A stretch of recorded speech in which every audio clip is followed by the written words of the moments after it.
Well, that's just fucking perfect, Lieutenant Commander Alex Mitchell muttered, squinting through the viewport at the alien armada filling the sky.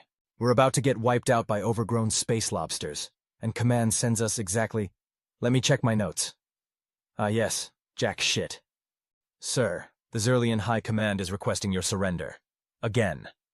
Communications Officer Daniels didn't bother hiding her eye roll. After 16 days of siege, formality had given way to gallows humor.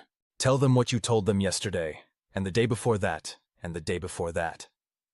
Mitchell leaned back in his chair, the ancient metal groaning in protest. Tell them humanity would rather eat its own boots than bow to a species that thinks decorating with severed heads is the height of interior design. Daniels snorted. I'll translate that to diplomatic speech, sir. Don't bother. Their translator AIs have probably picked up enough human idioms by now to understand exactly how screwed they are once our reinforcements arrive. Mitchell's confidence would have been inspiring if anyone on Outpost Epsilon-9 actually believed reinforcements were coming. The reality was bleak. Epsilon-9, humanity's furthest colony in the Orion Spur, had been under siege for over 2 weeks. The Xerlian Dominion, an aggressively expansionist empire of arthropod-like aliens, had appeared without warning, destroying the orbital defense platforms before anyone could even sound a proper alarm. Now, 30,000 colonists and a skeleton military crew huddled beneath hastily erected shield generators while the Xerlians bombarded them day and night. Sir, Lieutenant Rivera called from the tactical station, her voice tight. Shield capacity down to 34%. Life support systems are failing in sectors 7 through 13. And— She hesitated. We've lost contact with the civilian bunker in Sector 5. Mitchell closed his eyes, letting himself feel the weight of those lives for exactly 3 seconds before compartmentalizing it away. 3 seconds was all he could afford. Divert power from non-essential systems, and someone wake up Dr. Lawson. Tell him we need another miracle with the shield modulators. As the crew scrambled to comply, Mitchell stared at the tactical display. The red dots representing Xerlian ships seemed to multiply every time he looked away. Their blockade was impenetrable. Their ground forces were massing for what would surely be the final assault, and Earth was silent. You look like someone pissed in your coffee, sir. Chief Engineer Marcus Blackwood appeared at Mitchell's side, his face streaked with grease and what might have been blood. Trying to decide if I should tell the colonists to start writing their wills, or if that would be too much of a morale killer. Blackwood snorted. Most of them already have. Jenkins in Hydroponics is offering to witness signatures in exchange for extra ration packs. Enterprising. Humanity in a nutshell, sir. We're getting our asses kicked, but someone's still finding a way to game the system. Blackwood handed over a tablet. Shield modifications are done, but they won't hold more than another 48 hours max. After that— He made an explosion gesture with his hands, complete with sound effects. Mitchell accepted the tablet with a nod. Always figured I'd die in space, though I imagined something more dignified. Heroic last stand, perhaps. Not being squashed by aliens that look like someone crossbred a lobster with a bulldozer. The universe rarely accommodates our death fantasies, sir. Blackwood's comm unit buzzed. He glanced at it and swore. Coolant leak in Section 4. Best enjoy the view while you can, Commander. We might not have electricity for dramatic lighting much longer. With a mock salute, he jogged toward the exit. Mitchell turned back to the viewport, watching as another salvo of Xerlian plasma fire splashed against their failing shields. The barrier flickered, sections turning transparent before stabilizing again. Sir! Daniel's voice cut through the command center like a klaxon. I'm picking up multiple signatures dropping out of FTL. Mitchell's heart stuttered. Xerlian reinforcements? No, sir. They're human signatures. Dozens of them. Large vessels. The command center fell silent. Then, as one, everyone rushed to the nearest viewport. At first, there was nothing but the same view of Xerlian ships against the backdrop of stars. Then, like reality itself was tearing, space seemed to ripple. One by one, massive ships emerged from hyperspace. Sleek, predatory vessels bristling with weapon systems Mitchell had never seen before. Are those Earth ships? Rivera whispered, her voice a mix of hope and disbelief. Not like any I've ever seen, Mitchell replied. His comm unit crackled to life. Epsilon-9, this is Admiral Helena Frost of the Earth Defense Force Heavy Cruiser Thermopylae. Hang tight, folks. The cavalry has arrived, and we brought the big guns. Mitchell's jaw dropped as the largest of the human vessels moved forward. It was at least 4 times the size of any military vessel he'd ever seen, its hull emblazoned with the EDF insignia. a stylized Earth with wings. Without warning, it opened fire. The effect was immediate and devastating. Beams of blinding energy lanced out from the Thermopylae, cutting through Xyrlian ships like they were made of paper. Those not directly hit scattered in panic, their formation disintegrating. "Holy shit," Blackwood whispered, having returned in time to witness the slaughter. "When did we get those?" "Commander Mitchell, please respond." Admiral Frost's voice came again, sounding bizarrely casual given the destruction her ships were unleashing. Mitchell fumbled with his comm. "This is Mitchell. Admiral, what the hell am I looking at?" A chuckle came through the speaker. "The result of humanity realizing we weren't alone in the universe, Commander. The Xyrlians aren't the first hostile species we've encountered, just the first to pick a fight with a colony instead of a military outpost. We've been busy since first contact." As they watched, the human fleet methodically tore through the Xyrlian blockade. Ships that had terrorized Epsilon-9 for weeks were reduced to drifting debris in minutes. "We've got dropships inbound to your location with supplies and reinforcements," Frost continued. "Think you can hold out another 30 minutes? Mitchell looked around at his ragged crew, their faces transformed by the light of Xyrlian ships burning in orbit. For the first time in weeks, they looked alive again. "We'll roll out the red carpet, Admiral." The landing zone was barely organized chaos. Mitchell had managed to muster what passed for an honor guard. Soldiers in mismatched armor, civilians with homemade weapons, and medical staff too exhausted to bother with proper uniforms. They stood in loose formation, watching as the dropships descended through the atmosphere like avenging angels. "Think they brought real coffee?" Blackwood murmured, standing at Mitchell's side. "At this point, I'd settle for clean socks," Mitchell replied, trying to ignore how his uniform stuck to him after weeks without proper laundering facilities. The first dropship touched down, its engines sending dust swirling across the landing pad. The ramp lowered with theatrical slowness, and Mitchell straightened his spine, preparing to greet whatever brass had come to save their asses. What emerged wasn't what anyone expected. They were soldiers, yes, but unlike any Mitchell had seen. They wore powered armor that made them tower over even the tallest colonists, sleek exoskeletons that hummed with energy. Each carried weapons that looked like they belonged in a sci-fi film rather than standard military issue. Leading them was a man of average height who, unlike his troops, wore only a simple uniform with admiral's insignia. His weathered face broke into a grin at the sight of the welcoming committee. "Commander Mitchell? Admiral James Reynolds, Special Operations." He extended a hand. "Sorry we're late, traffic was hell." Mitchell shook the offered hand, feeling slightly dazed. "Better late than never, sir. Though I'm curious why my distress calls went unanswered for over 2 weeks. Reynolds' expression sobered. "Walk with me, Commander. Your people can help my teams distribute supplies." He gestured toward the dropship, where soldiers were already unloading crates of supplies. As they moved away from the crowd, Reynolds lowered his voice. "What I'm about to tell you is classified to the highest level. The only reason I'm sharing it is because you and your people have earned the right to know why you were left hanging." Mitchell waited, his patience worn thin by weeks of siege. "Earth has been at war for nearly 2 years, Commander. Not with the Xyrlians, with something worse, much worse. The Collective, we call them. Hive mind species from the galactic core. They hit us hard and fast, targeting our communication relays first. Epsilon-9 was effectively cut off before you even realized there was a problem." Mitchell felt cold despite the planet's scorching temperature. 2 years? How is that possible? We've had regular comm traffic with Earth until the Xyrlians showed up. Reynolds grimaced. "Automated systems mostly, and some creative information management. Earth's government decided to keep the war compartmentalized to prevent panic in the colonies. So while we thought everything was business as usual, Earth was fighting for its survival?" The implications made Mitchell's head spin. "And these weapons, this technology, necessity is one hell of an inventor," Reynolds finished. "When faced with extinction, humanity pulled out all the stops. The armor your dropship crews are wearing? Reverse-engineered from collective tech. Those ships that just wiped out the Xyrlian fleet, designed and built in secret orbital facilities over Mars." Mitchell stared back at the troops unloading supplies. Up close, their armor was even more impressive, with subtle lights pulsing beneath the surface like artificial veins. "And the Collective? What happened with them?" Reynolds' face split into a fierce grin. "We kicked their telepathic asses back to the galactic core, Commander. Turns out, a hive mind makes for a serious disadvantage when fighting humans. They couldn't comprehend our illogical strategies, our willingness to sacrifice for the greater good, our sheer bloody-mindedness. Their biggest tactical error was assuming we'd break when they decapitated our command structure. But we don't break, Mitchell said softly. We adapt. Exactly. Without central command, every ship captain, every colony governor, every damn sergeant with a squad became their own decision-maker. The collective faced not one enemy but thousands, each fighting in their own unpredictable way. Reynolds shook his head, admiration clear in his voice. They retreated 3 months ago, but we've been busy cleaning up pockets of resistance and rebuilding our infrastructure.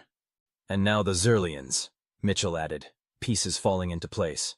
They saw an opportunity with Earth distracted. Opportunistic bastards, Reynolds agreed, but they also made a critical error in judgment. He nodded toward the sky, where the human fleet hung like deadly stars. They thought they were attacking an isolated colony. They didn't realize they were poking a species that had just finished evolving its military capabilities by several centuries in the span of 2 years. A soldier approached, her armor making her movements seem unnaturally fluid. Admiral, we've secured the perimeter. Xerlian ground forces are in full retreat. Shall we pursue? Reynolds considered for a moment. Negative, Captain. Let them run. I want prisoners, not corpses. The Xerlian Dominion needs to understand exactly who they've picked a fight with. Yes, sir. The soldier saluted and withdrew. Mitchell watched her go, still trying to process everything. So what happens now, Admiral? Now? Reynolds' eyes gleamed. Now humanity returns to the galactic stage, Commander. Not as the newcomers, not as the underdogs, but as the species that faced 2 different alien threats and came out stronger. The collective thought we were easy prey because we weren't unified like them. The Xerlians thought we were vulnerable because we were spread thin. Both discovered that humanity's greatest strength is that we are at our most dangerous when backed into a corner. Mitchell couldn't help but smile. Humanity, fuck yeah? Reynolds laughed, the sound incongruously light in the war-torn landscape. That's going to be our new diplomatic slogan. I'll suggest it to the ambassadorial corps. The debriefing room, hastily converted from what had once been Epsilon-9's largest cafeteria, buzzed with activity. Mitchell sat at a makeshift command table with Reynolds and the colony's civilian leadership, watching as advanced holographic displays showed the systematic dismantling of remaining Xerlian forces on the surface. The last pocket of resistance is here, Reynolds was saying, pointing to a mountain range to the north.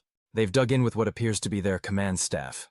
Standard protocol would be orbital bombardment, but I'm inclined to try a more diplomatic approach. Governor Eliza Kwan, her normally immaculate appearance marred by weeks of siege, raised an eyebrow. You want to negotiate? After what they did to our people? Not negotiate, Reynolds clarified. Educate. I want their leaders to return to the Dominion with a very clear message about humanity. And what message is that exactly? Mitchell asked, though he suspected he already knew the answer. Reynolds smiled thinly. That we are not to be fucked with. Ever. A soldier entered, whispered something to Reynolds, and departed. The Admiral nodded, his expression shifting. It seems the Xerlian commanders are requesting parley. How interesting that their tune changes when the balance of power shifts. Governor Kwan's face hardened. They've killed hundreds of my people. They don't deserve parley. Perhaps not, Reynolds agreed. But this isn't about what they deserve. It's about establishing humanity's position in galactic politics moving forward. He turned to Mitchell. Commander, I'd like you to accompany me. You've faced these creatures for weeks. Your insight would be valuable. Mitchell nodded, though the idea of sitting across from the beings responsible for so much death made his stomach turn. Of course, Admiral. The journey to the Parley location, a neutral zone established halfway between the human outpost and the Xerlian mountain refuge, took less than 20 minutes in one of the advanced shuttles the relief force had brought. Mitchell spent most of the trip studying the Xerlian dossier Reynolds had provided, absorbing information about an enemy he'd fought but never truly understood. Fascinating species, really, Reynolds commented, noticing Mitchell's absorption in the files. Highly hierarchical, with a biological caste system. The ones you've been fighting are mostly warrior caste. Not particularly bright, but exceptionally lethal in combat. Their commanding officers, though, belong to the thinker caste. More reasoned, more strategic. And more dangerous? Mitchell asked. Reynolds considered this. In some ways, they're certainly more capable of long-term planning. But they share their warrior brethren's fatal flaw. They fundamentally cannot comprehend why inferior species don't simply submit to superior force. And we're inferior in their eyes? We're inferior, Reynolds corrected. I suspect today's demonstration has challenged some core assumptions in their worldview. The shuttle touched down in a clearing. Through the viewport, Mitchell could see a Zirlian vessel had already arrived, an elegant chiton-like craft that seemed to have been grown rather than built. "Remember," Reynolds said as they prepared to disembark, "this isn't about vengeance. It's about setting the tone for all future interactions between our species." Mitchell nodded, though vengeance sounded pretty appealing after weeks of watching colonists die under Zirlian bombardment. They exited the shuttle flanked by 4 soldiers in the advanced armor. The Zirlians emerged from their vessel simultaneously. 3 tall figures with iridescent exoskeletons and multiple limbs held in careful, non-threatening positions. The central figure stepped forward. Unlike the warrior caste Mitchell had glimpsed during ground assaults, this Zirlian had a smaller thorax and an enlarged cranial structure. When it spoke, the words emerged from a translator device at what passed for its throat. "I am Hive Commander Zix Tikal of the Zirlian Dominion. I come under the ancient protocols of species parley." Reynolds inclined his head slightly, not a bow, but an acknowledgement. "Admiral James Reynolds of the Earth Defense Force. This is Lieutenant Commander Alex Mitchell, the officer who has been resisting your illegal invasion of this colony." The Zirlian's compound eyes shifted toward Mitchell, multifaceted surfaces reflecting the sun in disorienting patterns. "The resistance was noted. Unexpected, but noted." "Unexpected?"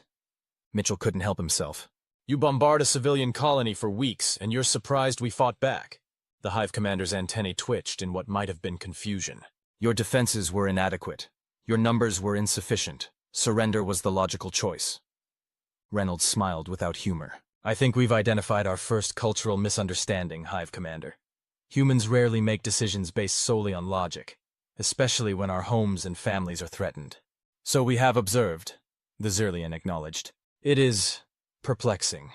However, the arrival of your fleet has demonstrated that our intelligence on human military capabilities was flawed. The Dominion proposes immediate cessation of hostilities and the establishment of a demilitarized zone between our territories." Mitchell expected Reynolds to jump at the offer. Instead, the Admiral's expression hardened. "That's not going to work for us, Hive Commander. Your forces invaded a sovereign human colony without provocation, killed innocent civilians, and would have continued until everyone was dead if we hadn't arrived. Those aren't the actions of a potential diplomatic partner." The Zirlian's posture stiffened. "What do humans propose then?" "Continued conflict would be detrimental to both our species." "Detrimental to yours, certainly," Reynolds replied evenly. "As you've seen today, the technological gap between our militaries is substantial. But you're right, we don't want continued conflict. What we want is for the Zirlian Dominion to understand exactly who and what humanity is, so mistakes like this don't happen again." Reynolds pulled a small device from his pocket and activated it. A holographic display appeared between them, showing what Mitchell recognized as a map of known space. "This," Reynolds indicated a small section, "is Zirlian territory. This," his finger traced a much larger region, "is now recognized as human space.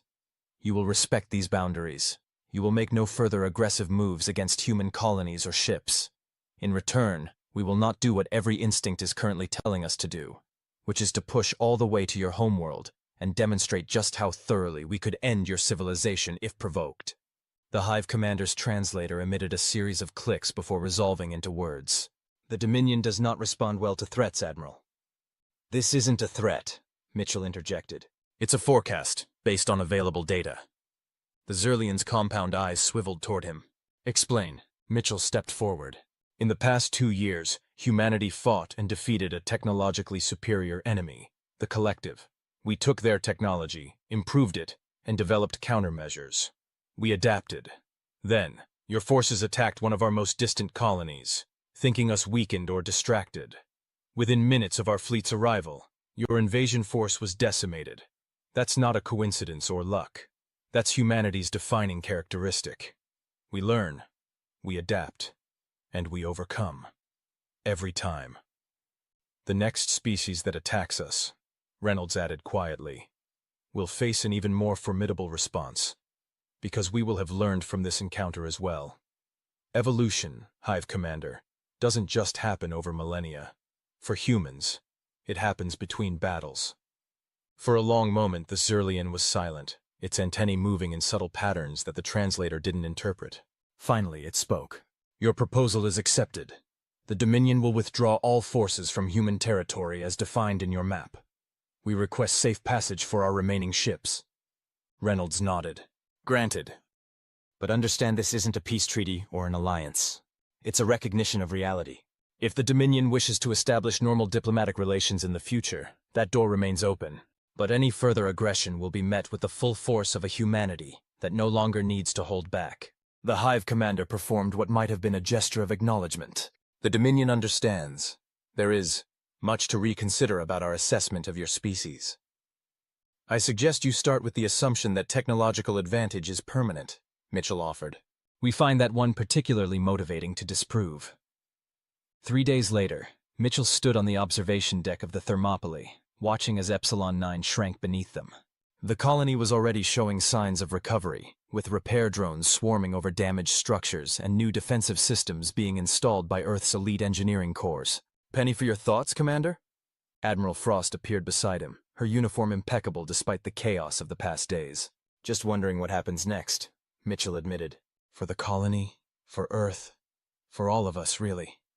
Everything I thought I knew about humanity's place in the galaxy has been upended. Frost smiled, the expression softening her otherwise severe features. That's the thing about paradigm shifts. They're disorienting at first, then exhilarating once you adapt to the new reality. And what is the new reality exactly? That humanity isn't just another spacefaring species fumbling its way among the stars. We're something the galaxy hasn't seen before. Adaptive, innovative, and unfathomably stubborn. She gestured toward the viewport. 2 years ago, we were on the brink of extinction.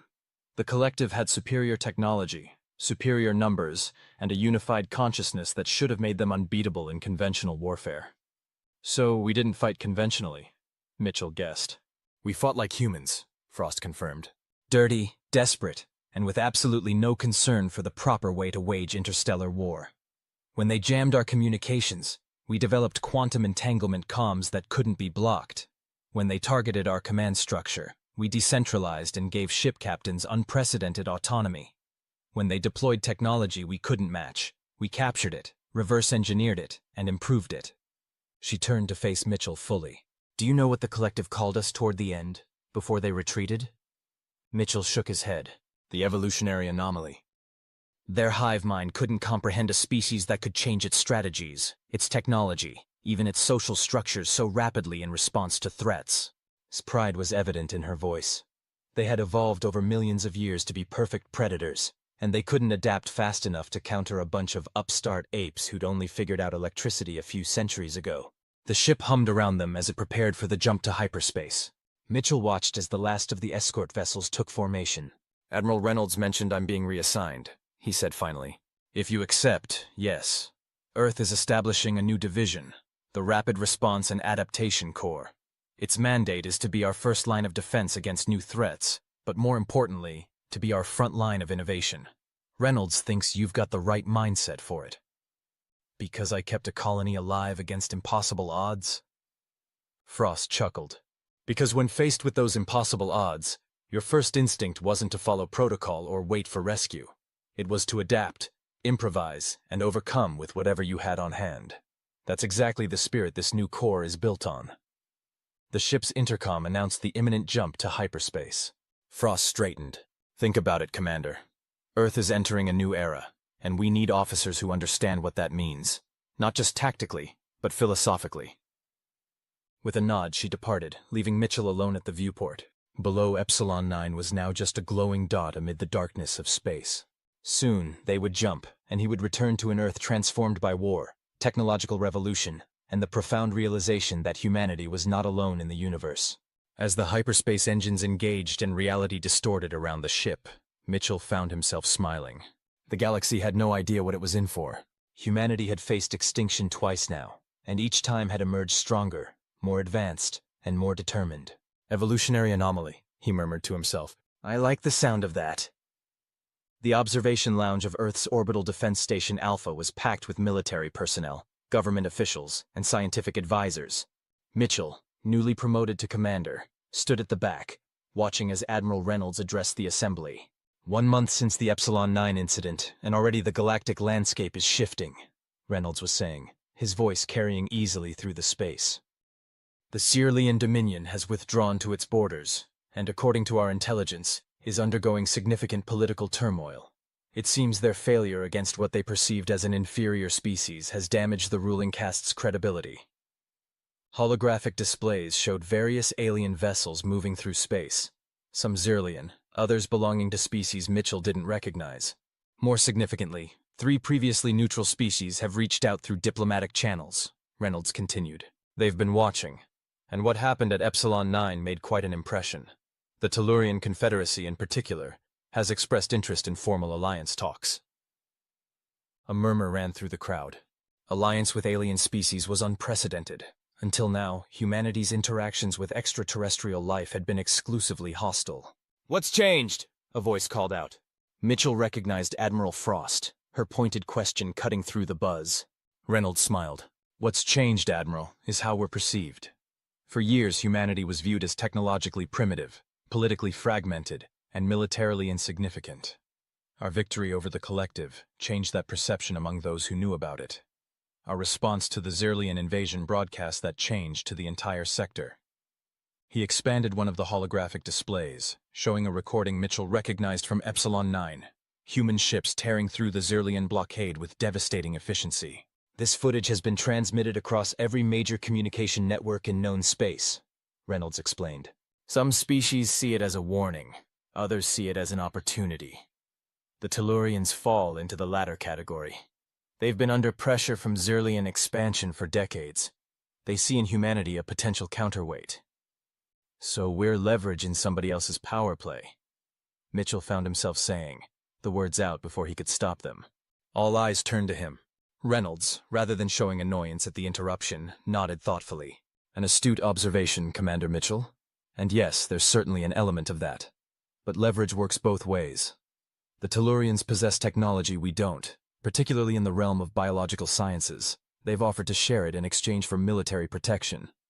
"And we'll improve it," someone else called out, generating a ripple of laughter. "Exactly," Reynolds agreed. "The pattern continues. Humanity adapts, integrates, improves. It's what we do better than any other species we've encountered." He closed the holographic display with a gesture. "Which brings me to the purpose of this gathering. Earth's government has approved the formation of a new division within our defense structure, the Evolutionary Response Initiative. Its mandate is threefold: to monitor potential threats, to rapidly develop countermeasures, and to ensure that humanity remains at the cutting edge of adaptive technology." Mitchell felt a nudge at his side. Frost had materialized next to him, her expression unreadable. "Hope you've prepared something to say, Commander," she murmured. "You're about to become very popular." Before Mitchell could ask what she meant, Reynolds continued. "To lead this initiative, we need someone who embodies the adaptive spirit we're trying to cultivate. Someone who has demonstrated the ability to overcome overwhelming odds through innovation and sheer determination." Reynolds' eyes found Mitchell in the crowd. "Commander Mitchell, would you step forward?" The crowd parted, and Mitchell found himself moving toward the center of the room almost involuntarily. As he reached Reynolds, the Admiral extended a hand. "Commander, in recognition of your actions at Epsilon-9 and your exemplary service record, I am authorized to offer you command of the Evolutionary Response Initiative's first operational unit. Do you accept?" Mitchell blinked, the offer catching him completely off guard despite Frost's warning.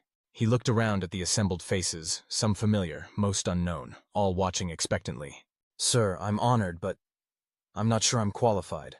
I'm a colonial defense officer, not a research scientist or a strategic planner." Reynolds smiled. "That's precisely why you're perfect for this role, Commander. We don't need another scientist or strategist. We need someone who, when faced with impossible odds, doesn't freeze or follow an outdated playbook. We need someone who adapts." Mitchell swallowed, his mind racing. What exactly would this command entail? "You'd lead a specialized team, military personnel, scientists, engineers, aboard our newest vessel, the EDF Adaptation. Your mission would be to respond to emerging threats, test new technologies in the field, and essentially serve as humanity's first line of both defense and innovation." The room had gone silent, all eyes on Mitchell as he considered the offer. It was far beyond anything he had ever aspired to, a leap from colonial defense to the forefront of humanity's engagement with the galaxy. "I'd need to select my own team," he said finally. "People I trust who think outside conventional parameters." Reynolds nodded. Already approved. Your engineer Blackwood has been briefed and is waiting aboard the adaptation, as is Dr. Lawson, though he's insisting on laboratory space that frankly doesn't exist. A ripple of knowing laughter spread through the crowd. Mitchell felt a smile tugging at his lips despite the pressure of the moment. In that case, Admiral, he extended his hand. I accept. As they shook hands, applause erupted around them. Mitchell caught Frost's eye over Reynolds' shoulder. She gave him a subtle nod of approval. Excellent, Reynolds said when the applause died down. There will be a formal ceremony later, of course, but for now, I believe we have work to do. The adaptation is scheduled to depart in 48 hours on its maiden voyage. So soon? Mitchell asked, surprised. Reynolds' expression turned serious. We've detected unusual activity at the edge of what used to be collective space. It may be nothing, but humanity doesn't take chances anymore, Mitchell finished. Understood, sir. I'll be ready. The EDF adaptation hung in Earth orbit like a predator waiting to strike, all sleek lines and hidden weapon systems. From the shuttle approaching it, Mitchell had his first unobstructed view of what would be his new command. She's beautiful, Blackwood murmured beside him, his face pressed against the viewport like an excited child. Completely modular design. They can reconfigure entire sections within hours to adapt to different mission parameters. Hence the name, I imagine, Mitchell replied dryly. 16 laboratories, advanced manufacturing capabilities, and weapon systems that would make a Zerlian hive commander soil whatever passes for their underwear. Blackwood turned to Mitchell, his eyes gleaming. Do you realize what they've given us? It's not just a ship, it's a statement of intent. Humanity isn't just going to react to the galaxy anymore. We're going to shape it. The shuttle docked with a gentle shudder. As the airlock cycled, Mitchell adjusted his new uniform, the distinctive dark blue of the Evolutionary Response Initiative, with silver trim that seemed to shimmer under the lights. Time to meet the crew, he said, straightening his shoulders. The welcoming party was small but significant, a mix of senior officers, scientific personnel, and what Mitchell assumed were diplomatic staff based on their civilian attire. Commander Mitchell, a tall woman with steel-gray hair stepped forward. Captain Evelyn Drake, the adaptation is technically my ship, but operational command falls to you. I handle the flying, you handle the evolving. Mitchell shook her offered hand. Captain, I look forward to working together. As do I. Your reputation precedes you. Her expression was neutral, but Mitchell detected a hint of respect in her tone. I've assigned you quarters adjacent to the command center. Your team has already begun setting up in the primary laboratory. As they walked through the corridors, Mitchell was struck by how different the adaptation was from traditional military vessels. The usual stark utilitarian design had been replaced with an almost organic flow, with adaptive lighting that adjusted to individual preferences and modular walls that could reconfigure spaces as needed. It's like the ship itself embodies our new philosophy, Mitchell commented. Drake nodded. That was the intention. Every aspect of the adaptation is designed to change, to improve, to adapt. Even the hull composition can be modified in flight to respond to different threats. She paused outside a door marked Command Center. Your security clearance has been updated, but you should know that even with your new rank, there are sections of this ship that remain classified. Not because we don't trust you, but because knowledge is compartmentalized to prevent any single breach from compromising everything. Mitchell finished. Standard protocol for high-security operations. Drake seemed pleased by his understanding. Exactly. Now, shall we meet your team? The command center was a marvel of technology.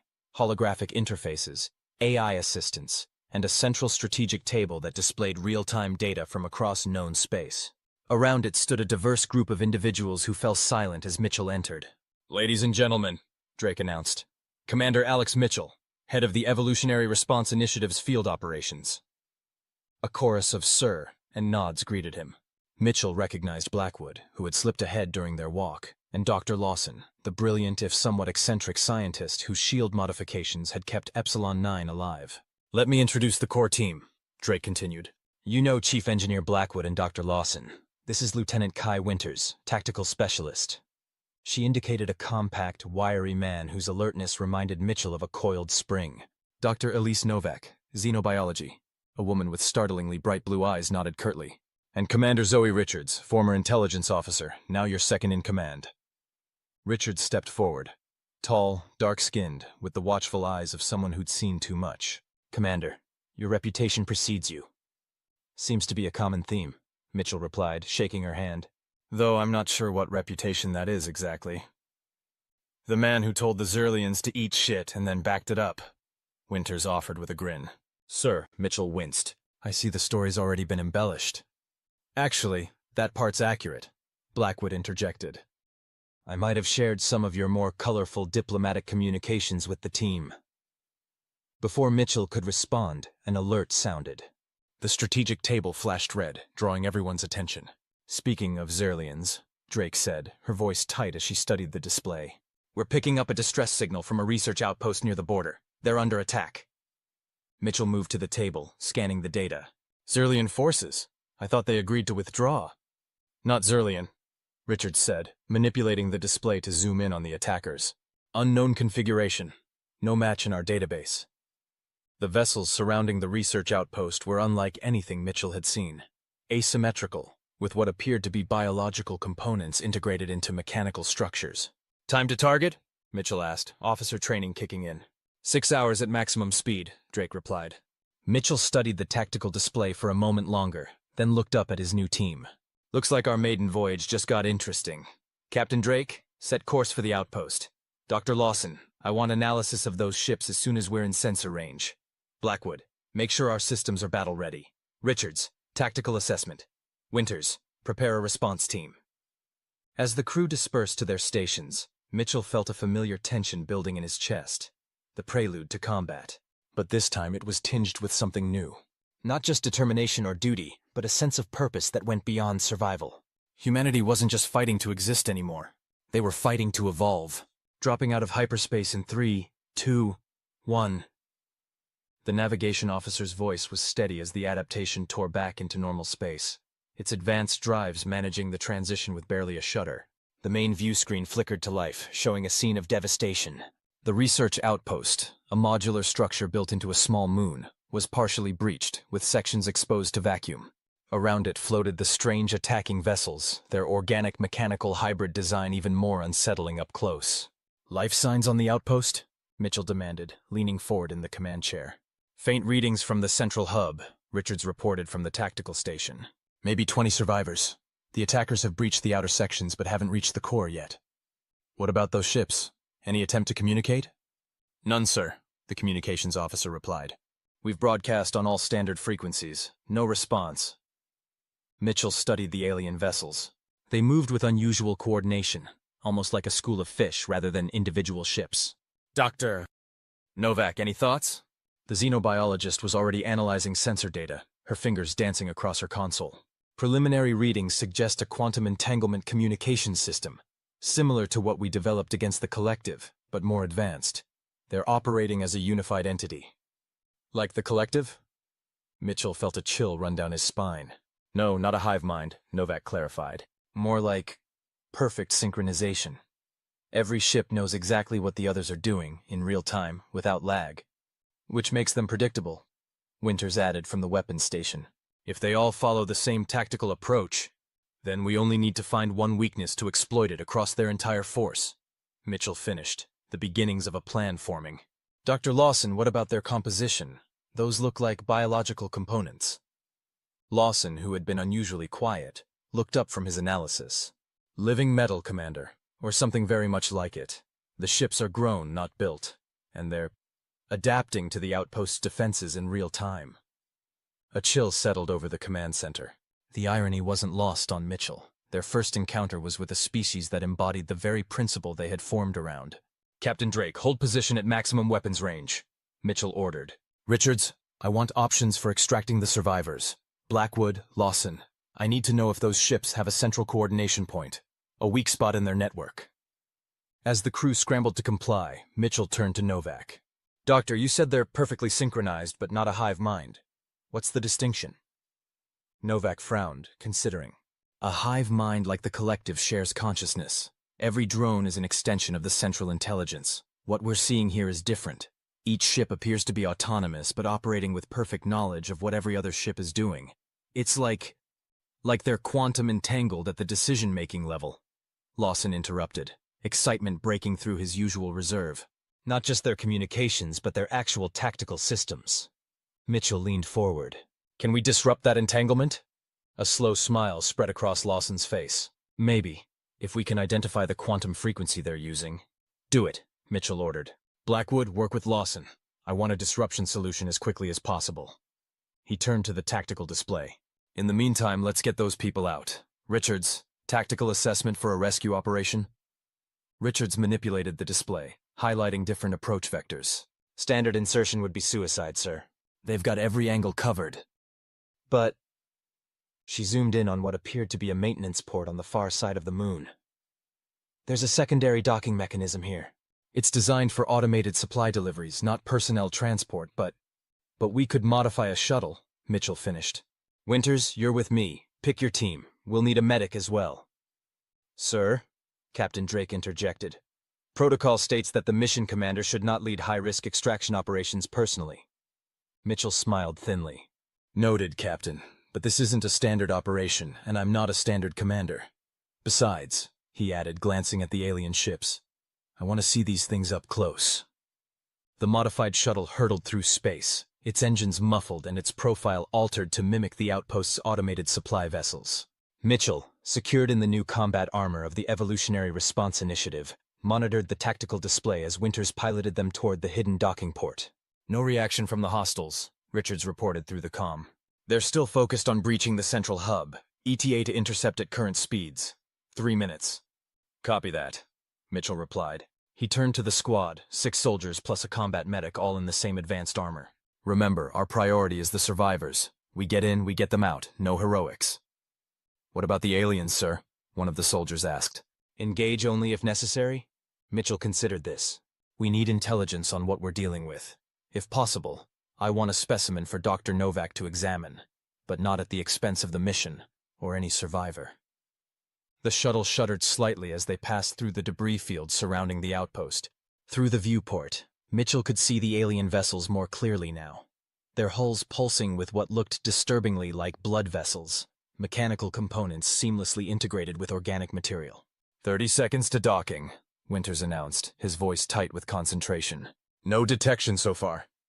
Mitchell activated his helmet, the advanced HUD coming to life with tactical information, biometric readings of his team, and a direct link to the adaptation. Stand by for rapid deployment. Breach team first, then security perimeter, then Mitchell and medic. The shuttle connected with the maintenance port with a muted clang. For a heart-stopping moment, Mitchell feared the sound would alert the attackers, but the tactical display showed no change in their movement patterns. Breach team go, he ordered. 2 soldiers moved forward, attaching a specialized cutting tool to the sealed port. Within seconds, they had created an opening large enough for the team to pass through. Atmosphere reading. Thin but breathable, the lead soldier reported. Gravity at 60% normal.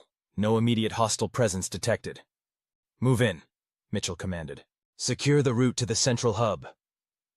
One by one, they entered the outpost, emerging into what appeared to be a storage area. Emergency lighting cast eerie red shadows across abandoned crates and equipment. Adaptation we're in, Mitchell reported. Moving to locate survivors. Copy that, Commander. Drake's voice came through. Be advised, we're detecting increased activity from the alien vessels. They may have noticed your insertion. Understood. Picking up the pace. They moved through the outpost with practiced efficiency, encountering signs of violence but no bodies, which Mitchell found more disturbing than reassuring. The lack of remains suggested the attackers had a purpose beyond simple destruction. Life signs ahead, the medic reported, checking a handheld scanner. 23 signatures, clustered in what appears to be a secure laboratory. That matches the central hub location, Richards confirmed over the comm. But Commander, you need to hurry. The aliens are redirecting. They're definitely aware of your presence now. As if to emphasize her point, a low, resonant vibration passed through the structure. The lights flickered, and a distant metallic screech echoed through the corridors. They're cutting through from another access point, Winters said, checking his tactical display. Trying to beat us to the survivors. Mitchell made a split-second decision.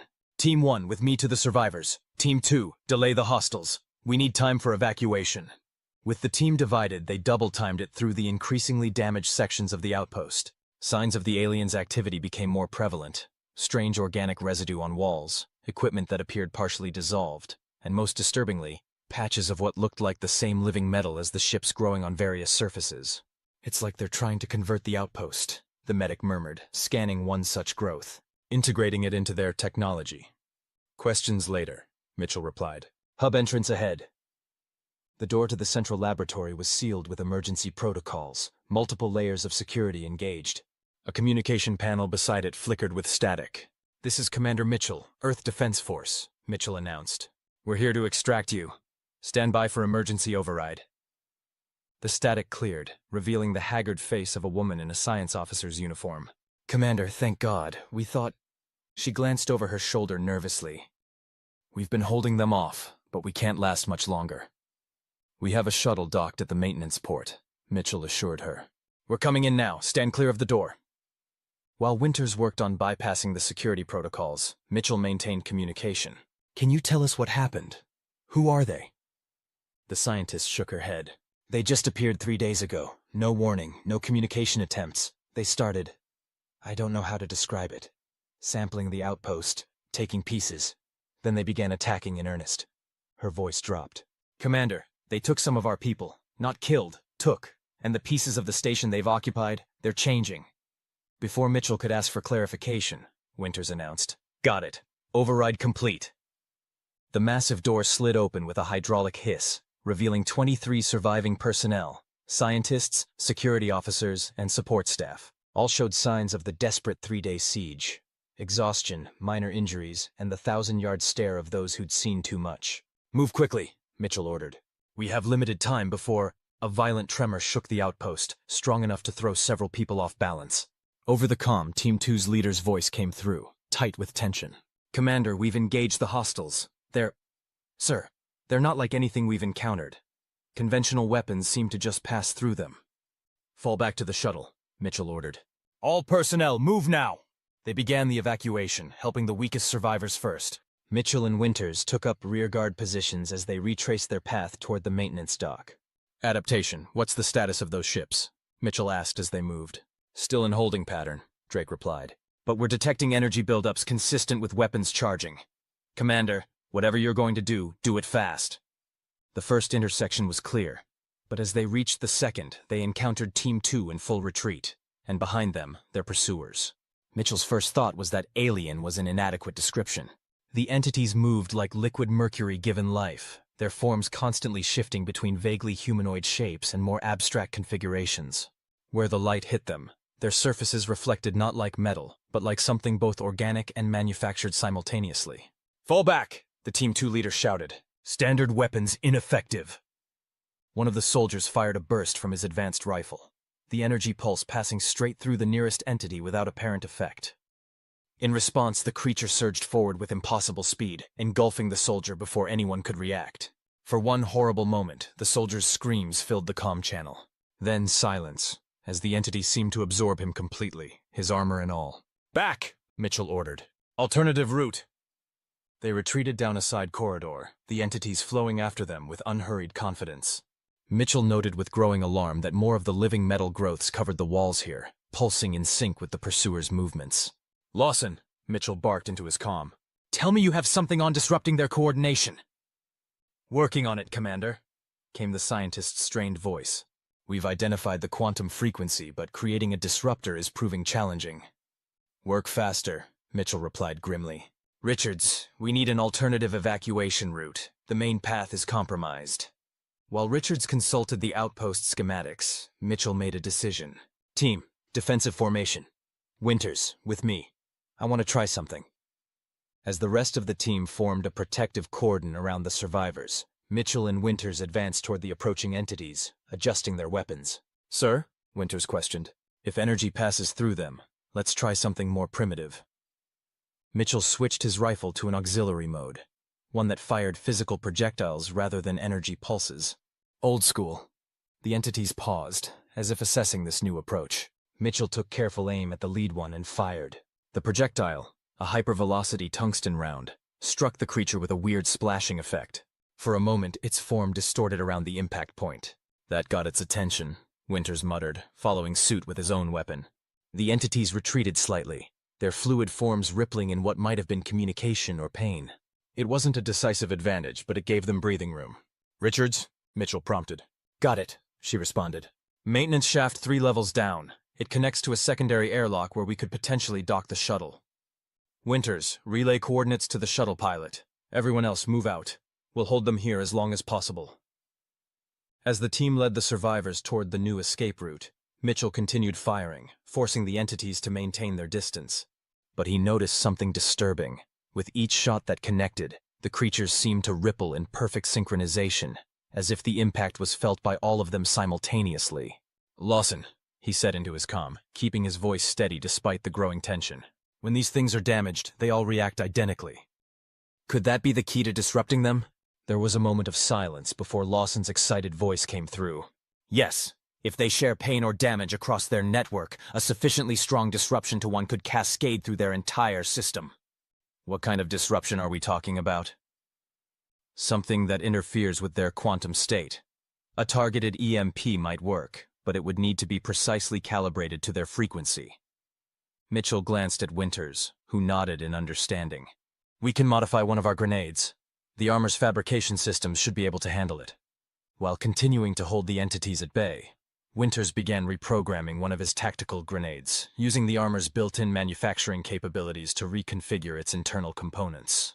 "Almost there," Richards reported from ahead. "Survivors are at the maintenance shaft." "Copy that." Mitchell fired another round, watching as the entities recoiled in unison. "Winters?" "Done," the tactical officer replied, holding up the modified grenade. "But sir, this is untested. The blast radius—" "Will hopefully include all of these things," Mitchell finished. "We'll deal with the consequences. Go, I'll be right behind you." Winters hesitated, then nodded sharply. "Don't wait too long, sir." As Winters retreated, Mitchell continued firing, gradually backing toward the maintenance shaft entrance. The entities seemed to sense his intentions, their advance becoming more aggressive. "All survivors in the shaft," Richards reported. "Just waiting on you, Commander." Mitchell took a deep breath, armed the modified grenade, and tossed it directly into the center of the approaching entities. Without waiting to see the result, he dove for the maintenance shaft, sealing the hatch behind him. The explosion wasn't like anything he'd experienced before. Instead of a conventional blast, there was a strange implosion of energy, followed by an unearthly harmonic that made every piece of metal in the vicinity vibrate. Through the sealed hatch, Mitchell could see flashes of something that wasn't quite light. More like reality itself was momentarily disrupted. "Holy shit," he breathed. "Did it work?" "Unknown," Richards replied. "But whatever it did, the alien ships are reacting. Their coordination is breaking down. They're moving erratically." Mitchell didn't wait to hear more, descending the maintenance shaft as quickly as safety allowed. Below, he found Winters, and the team had already guided most of the survivors to the secondary airlock. "Shuttle is docking now," Winters reported. "We'll need to move quickly. That explosion destabilized a bunch of systems. This whole section might decompress soon." "Get them aboard," Mitchell ordered, helping an injured scientist toward the airlock. "Any casualties?" "Just the one from Team 2, Winters replied grimly. "Whatever those things are, they consumed him completely. No trace left." The shuttle docked with a clang, and they began transferring the survivors aboard. Mitchell took a final look back up the maintenance shaft, half expecting to see mercury-like entities flowing down after them. "Commander!" Lawson's voice came through the comm, unusually urgent. "Whatever you did worked better than anticipated. The alien ships are in complete disarray. Some are actually attacking each other." "Get everyone aboard," Mitchell told Winters. "I went off this rock 5 minutes ago." The debriefing aboard the adaptation was tense, with the rescued scientists still in shock and Mitchell's team processing the loss of their comrade. Around the conference table, holographic displays showed the continued erratic behavior of the alien vessels, now mostly retreating from the area. "What exactly are we dealing with?" Mitchell asked, directing the question to Dr. Novak and the lead outpost scientist, Dr. Harrington. Harrington, still looking shaken but professional, activated a holographic display of her own. "We've been calling them amalgams, for lack of a better term. As far as we can tell, they're a synthetic organic hybrid species, but not constructed like our technology. They appear to have evolved that way." "Evolved?" Richards echoed skeptically. "Or been engineered so thoroughly that the line between technology and biology no longer exists for them," Novak suggested. "The samples we managed to collect are remarkable. The living metal isn't just biomechanical, it's a true fusion at the quantum level. Mechanical components that grow and heal like organic tissue, organic components that process information like computers." Mitchell leaned forward. "And their ships? The same composition?" Essentially extensions of themselves, Harrington confirmed. Not vessels they pilot, but more like exoskeletons or specialized appendages. What were they doing to the outpost? Winters asked. You mentioned they were taking pieces, taking people. Harrington's expression darkened. We believe they were integrating, assimilating. The affected portions of the outpost were being converted into something compatible with their physiology. And our missing personnel... She couldn't finish the sentence. They were being converted too, Lawson concluded quietly. Like what we saw happen to our soldier, but slower, more methodical. A heavy silence fell over the room. Mitchell broke it first. Do we know where they came from? Their intentions? Nothing definitive, Harrington admitted. They appeared at the edge of our sensor range 3 days ago. No warp signatures, no conventional propulsion trails. It was as if they simply manifested. Or were always there, just undetectable until they chose to reveal themselves, Novak suggested. Their quantum nature might allow for states of existence our sensors aren't designed to detect. Captain Drake, who had been silently observing until now, spoke up. The question is, was this an isolated incident or the beginning of something larger? And are they related to the collective or the Zirlians? I don't think so, Mitchell said slowly. This feels different. The collective wanted to consume minds. The Zirlians wanted territory. These amalgams seem interested in transformation, conversion. Which could be more dangerous than either, Richards noted. A species that can convert other matter, organic or inorganic, into more of itself, has no theoretical upper limit to growth. Mitchell stood, walking to the central display that showed the retreating alien vessels. We need more information, but first we need to report this and ensure other outposts are prepared. Captain Drake, set course for Earth. Dr. Novak, I want everything you can tell me about these amalgams by the time we arrive. Dr. Harrington, please work with her. Your first-hand experience will be invaluable. As the meeting dispersed, Mitchell found himself standing alone at the viewport, watching as the adaptation prepared to jump to hyperspace. The stars stretched into lines, then gave way to the swirling chaos of faster-than-light travel. Behind him, a presence. Mitchell didn't need to turn to know it was Richards. You have questions, Commander, he said. Just one, she replied, moving to stand beside him. The grenade modification. That was incredibly risky. How did you know it would work? Mitchell considered the question. I didn't, but I noticed how they reacted in perfect sync when damaged. It reminded me of something Frost said about the collective, how they called us the evolutionary anomaly, because we could adapt so quickly. I figured if these things operated on a quantum level, a disruption to that field might cascade through their entire system. A human intuitive leap, Richards observed. The kind of thinking no AI or hive mind has managed to replicate. Yet, Mitchell added, though I wonder if these amalgams might be closer than we think. They're not just technological, they're evolving. Adapting. Sound familiar? Richards looked troubled. You think we're looking at a dark reflection of humanity's path? That this is where our pursuit of adaptation and evolution leads? I think, Mitchell said carefully, that the galaxy just got a lot more complicated, and that humanity isn't the only species learning to evolve between battles. The hyperspace tunnel swirled beyond the viewport, carrying them back to Earth and a future suddenly less certain than it had been just hours ago. But Mitchell felt something besides uncertainty stirring within him, a recognition that this, perhaps, was humanity's true purpose among the stars. Not conquest, not mere survival, but to be the species that could always find another way, another solution, another evolutionary path forward. Humanity, fuck yeah, he murmured to himself, the phrase no longer just a joke but something like a prayer for the challenges ahead. Richards raised an eyebrow but didn't comment. She didn't need to. They both understood that whether against Zirlians, the collective, or these new amalgams, humanity's greatest weapon wasn't its ships or its technology or even its unpredictability. It was the simple, stubborn refusal to accept that any problem was unsolvable, any enemy unbeatable, any future predetermined. And in a universe of rigidly evolved species, that made all the difference. End